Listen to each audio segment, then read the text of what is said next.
Welcome back to another video here on the second channel. In this video I'm showing you some data packs that we have for the Let's Play Minecraft Together server. That is my Patreon server, and if you're interested in being a part of it, you can click over here on the left hand side of the screen on Get Whitelisted. But let's talk about what these data packs are. They are for communities that have lots of players like R1 does, and that means that you can run into some problems being able to gather certain materials, and so we've come up with solutions for those using data packs.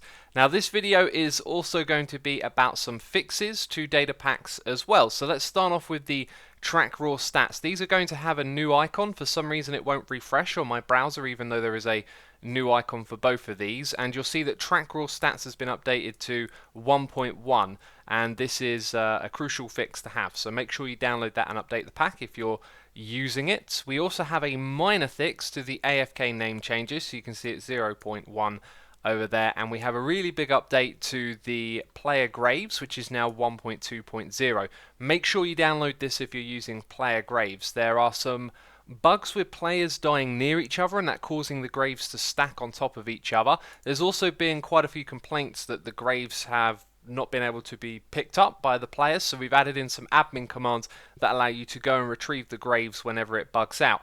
Now if you do have any bugs with these data packs, it is part of Vanilla Tweaks. At the moment Vanilla Tweaks is for textures. In the future it's going to be a data pack assembler as well, where you can pick all of these sorts of crafting recipes. That stuff is being worked on and it will be ready whenever it's ready, but you can actually tweet at the Vanilla Tweaks team if you find a bug with your data packs, as well as things to do with the resource packs. So in the description box you'll find a link to their Twitter account and you can tweet at them if you need to do so. So in this we have a whole bunch of new packs as well.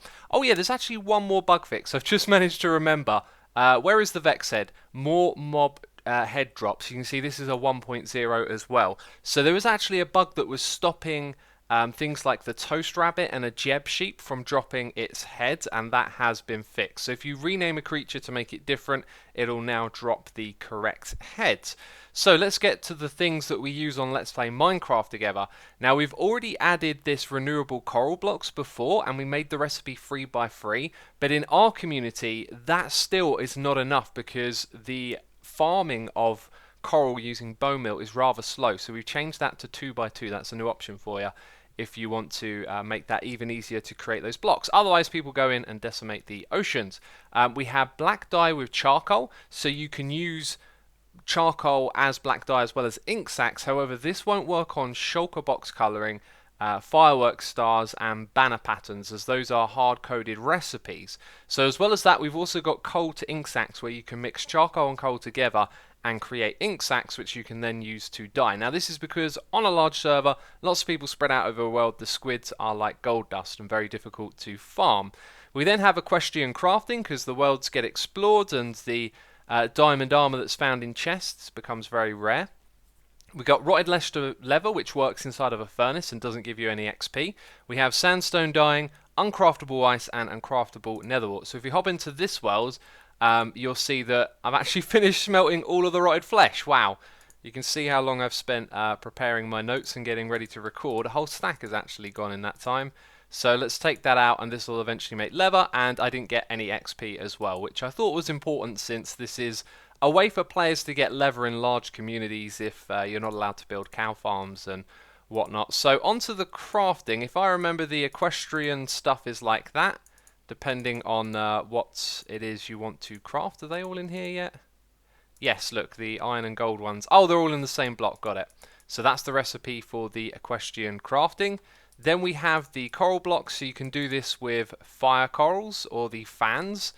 Sorry, not just the fire ones, any type. I think you can even, yeah, you can even mix them together, right? So you can do them all with the fans or just the corals, or a mix of the two, which is cool. And that makes a block with a 2x2 selection. So then we have the charcoal dyeing. I don't actually have anything here. What can be dyed? Let's type in wool.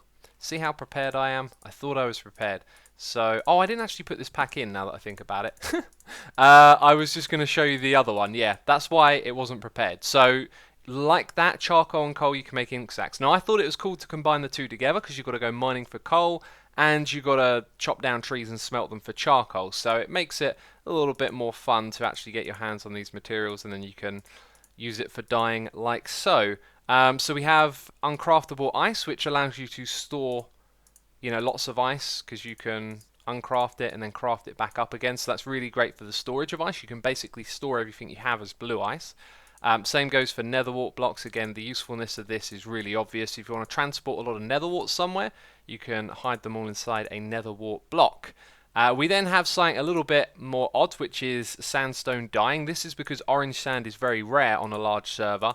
I mean, it's rare as it is, but it gets really rare when lots of players are playing together. So you can craft red sand like that, and if I remember correctly, it's actually 2.